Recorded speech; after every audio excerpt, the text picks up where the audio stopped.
छत्तीसगढ़ में press conference की जा रही है। डिप्टी सीएम प्रेस कॉन्फ्रेंस कर रहे हैं और सीआरपीएफ ये सभी संस्थाओं के जवान मिलकर के सर्च ऑपरेशन में थे। कल सुबह 7 बजे से फायरिंग शुरू हुआ था गंगालूर क्षेत्र में, बीजापुर में, जो कि धुर नक्सल प्रभावित ही माना जाता है।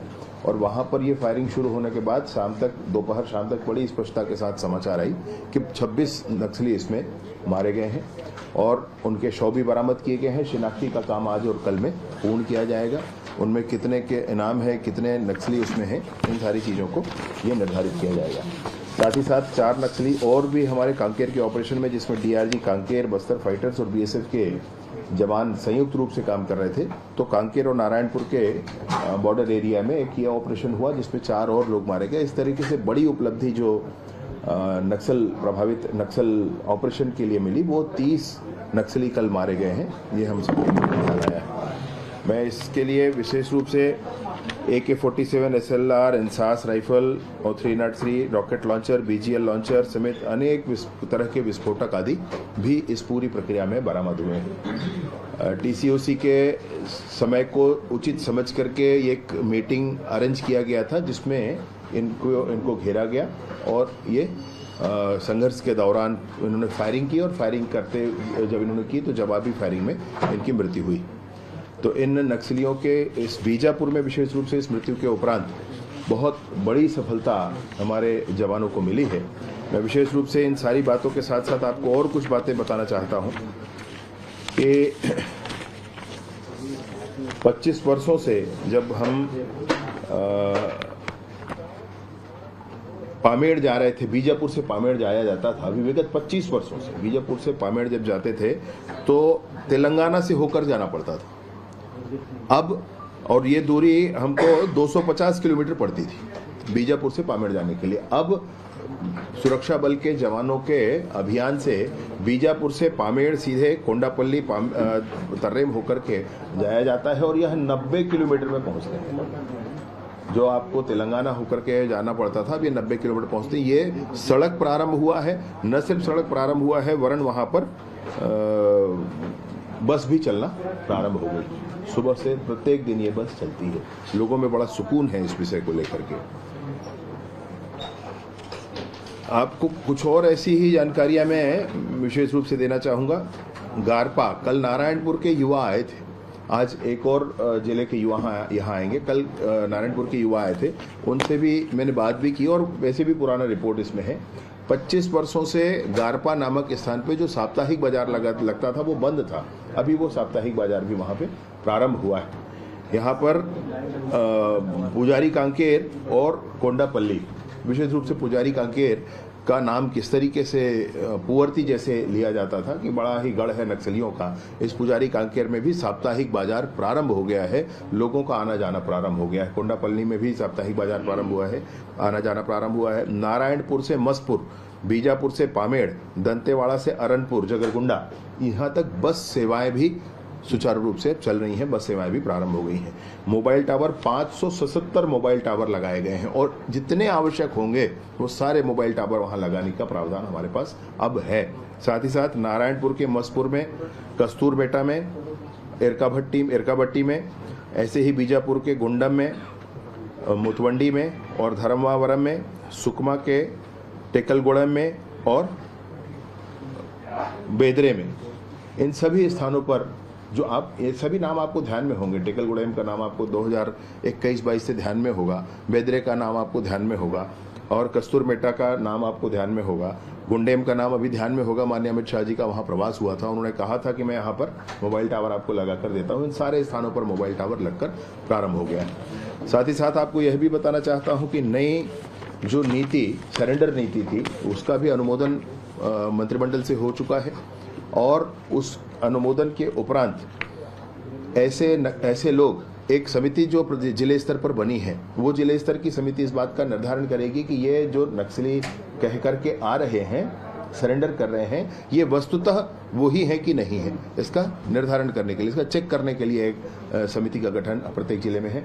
अब जब वो ऐसा करेंगे तो जब ये निर्धारित हो जाएगा कि ये व्यक्ति नक्सल ही है और आकर के आज सरेंडर कर रहा है, तो 3 वर्षों तक उसके रहने की व्यवस्था फ्री होगी, भोजन की व्यवस्था फ्री होगी, प्रत्येक माह 10,000 रुपया उसको दिया जाएगा, उसका स्किल डेवलपमेंट किया जाएगा, उसके लिए ज़मीन दी जाएगी, उसको प्रधानमंत्री आवास दिया जाएगा, उसके ऊपर की गई इनाम की राशि उसको दी जाएगी, वो जो हथियार लेकर आएगा वो राशि भी उसको मिलेगी। अगर बल्क में सरेंडर करते हैं तो इनाम की राशि डबल हो जाएगी। और ऐसे बहुत सारे प्रावधान उनके, अगर वो पति पत्नी हैं तो क्या होगा, अगर उनके बच्चे हैं तो क्या होगा, इन सारी चीज़ों का एक प्रावधान इसमें दिया गया है।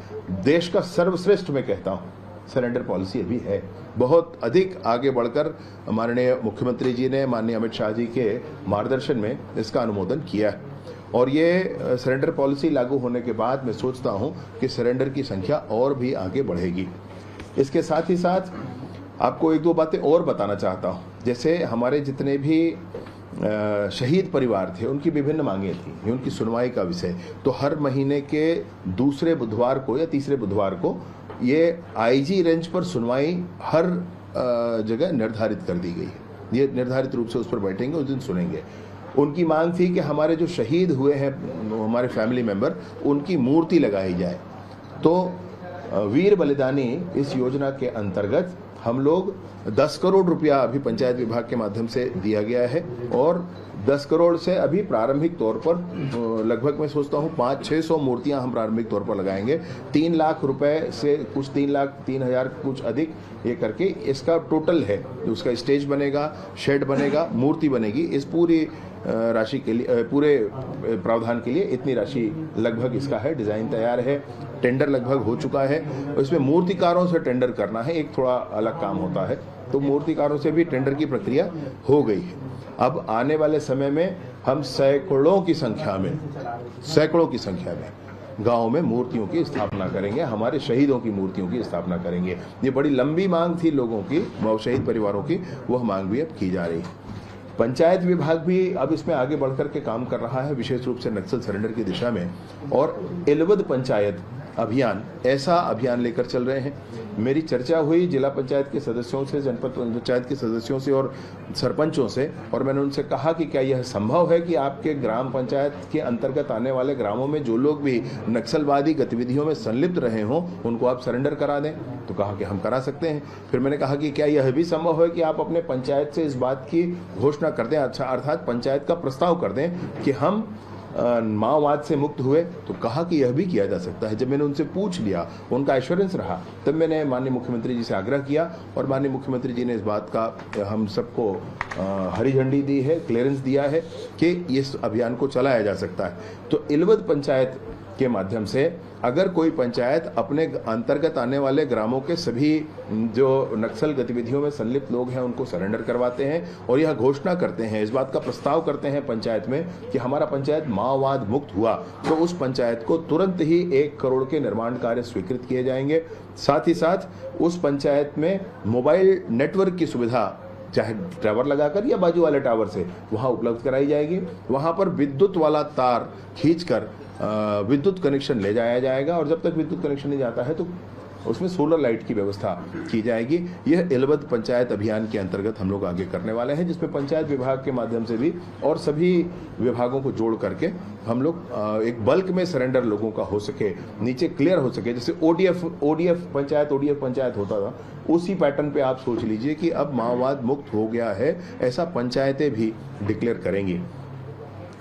मैं विभिन्न विषयों को लेकर के, चाहे वो बस्तर के नक्सल पीड़ित हों जो दिल्ली तक पहुंचे थे माननीय राष्ट्रपति महोदया तक, चाहे वो नक्सल प्रभावित लोग हों जिनके लिए हमारे इस सरेंडर पॉलिसी, इस रिहेबिलिटेशन एंड सरेंडर पॉलिसी है। अभी जो पॉलिसी है वो रिहेबिलिटेशन और सरेंडर पॉलिसी दोनों है। सरेंडर करते हैं तो क्या होगा, रिहेबिलिट करने के लिए क्या होगा, तो वो नक्सल प्रभावितों के लिए भी ये पॉलिसी है।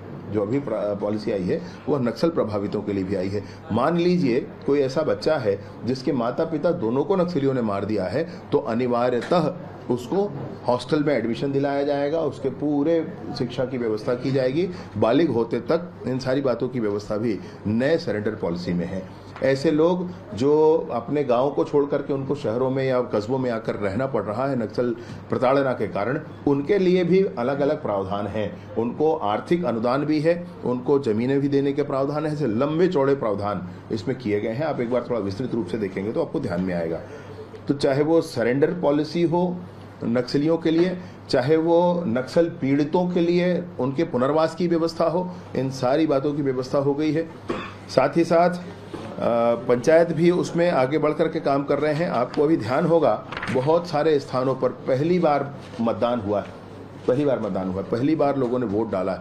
अभी नियद नीलानार के 125 पंचायत हैं। हमारे 55 नए कैंप हमारी नई सरकार बनने के बाद खुले हैं, जिसमें नियद नीलानार के क्षेत्र में जो 31 कैंप खुले हैं उसके अंतर्गत 125 पंचायतों को लिया जा रहा है। 125 पंचायत जो लिए गए हैं, उन सारे 125 पंचायतों को मिला करके विभिन्न योजनाओं के अंतर्गत काम किया जा रहा है। तो उसमें विवेकानंद प्रोत्साहन योजना के अंतर्गत उन क्षेत्रों के युवाओं को रायपुर तक ला करके 2 दिनों का एक्सपोजर विजिट भी उन सब तक किया जा रहा है, जिसमें वो इंटरेक्शन करते हैं। आपको ध्यान आएगा, जब वो यहाँ आते हैं आप उनसे पूछेंगे तो वो बच्चे कभी जगदलपुर नहीं आए हैं, कभी रायपुर नहीं आए हैं, कभी टीवी नहीं देखे। मैंने विचित्र स्थिति है भाई, उन गांवों को आज तक बंधक बनाकर रखा है माओवादियों ने।